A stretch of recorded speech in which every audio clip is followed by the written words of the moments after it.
नमस्कार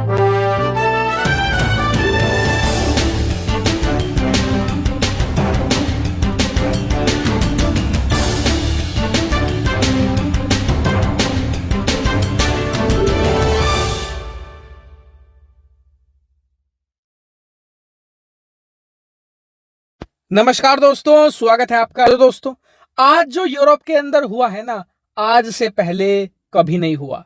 दरअसल आप सभी लोग जानते हैं कि इस समय पीएम मोदी यूरोप के दौरे पर हैं। सबसे पहले वो जर्मनी गए थे और इस समय वो डेनमार्क में हैं।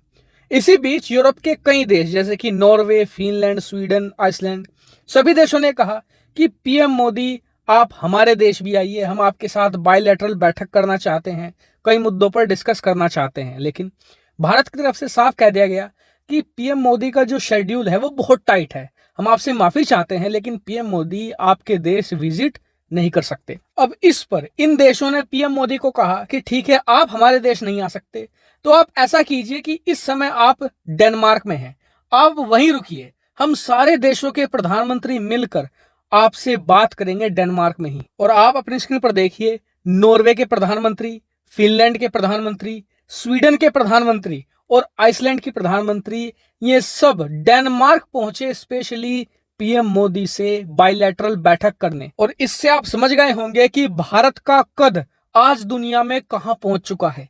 यूरोप के देश खुद भागे भागे आ रहे हैं, उनके प्रधानमंत्री भागे भागे आ रहे हैं कि प्लीज हमसे 10 मिनट 20 मिनट बैठक कर लीजिए, हमसे बात कर लीजिए। यानी कि सबको पता है कि भारत पावर हाउस बन चुका है और भविष्य में सुपर पावर बनेगा। लेकिन बात यहीं तक सीमित होती तो कोई बात नहीं थी, बात इससे भी आगे बढ़ी। दरअसल पीएम मोदी डेनमार्क गए थे, तो डेनमार्क की जो प्रधानमंत्री है उनके साथ बातचीत होनी थी।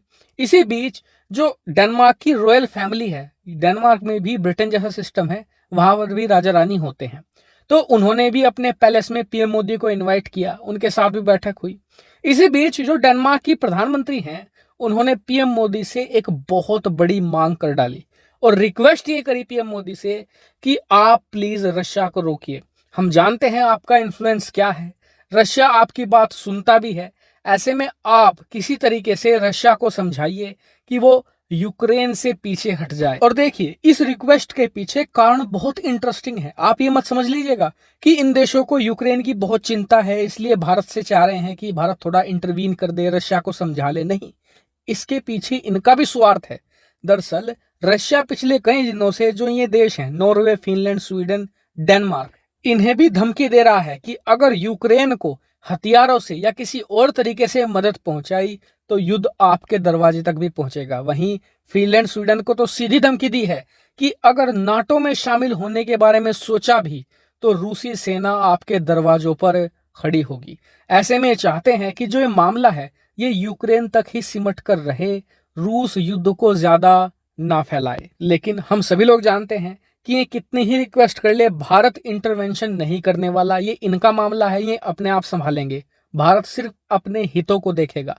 लेकिन ये एक एग्जाम्पल है कि यूरोप के अंदर भारत का अब क्या प्रभाव है।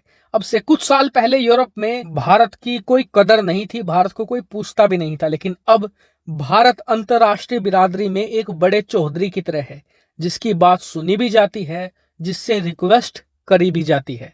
हालांकि आपका इस पर क्या मानना है, कमेंट करके जरूर बताएगा। फिलहाल इस वीडियो में इतना ही। Thank you very much for watching video.